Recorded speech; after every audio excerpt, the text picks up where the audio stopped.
So the language of the body is actually not verbal.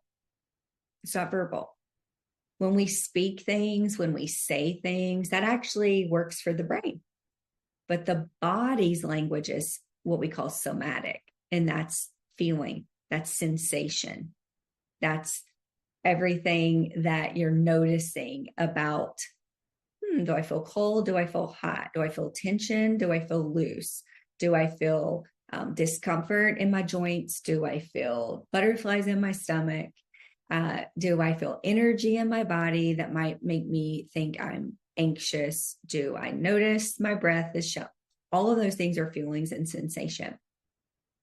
The body, the nervous system is always trying to read external, internal environment for safety, right?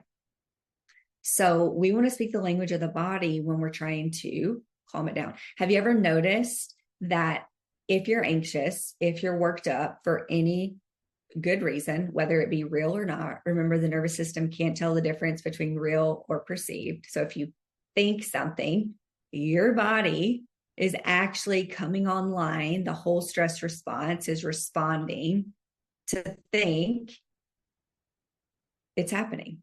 You're starting to think about, have you ever gotten so worked up because you're thinking about the possibility of something? Like this morning, I'm giving an example.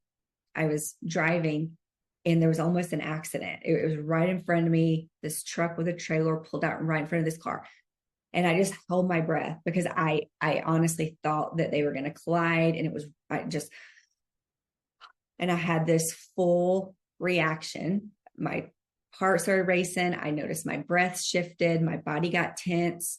And as I was driving away from it, I kept envisioning the wreck happening. It didn't happen, but I kept replaying the moment. And I was like, oh my gosh, what if that truck, it was so close. What if, and I noticed for several minutes, I continued to have that body reaction because my brain was seeing the accident as if it was really happening. And my whole body was reacting, adrenaline, cortisol, the whole thing, right? We think about, we've got that doctor's appointment next week and you're just spinning on the possibility of what if the mammogram, what if the blood work, what if you're thinking about disease, you're thinking about cancer, all these things start happening, your body starts responding because as it's in your brain, all your nervous system knows to do is to create alignment.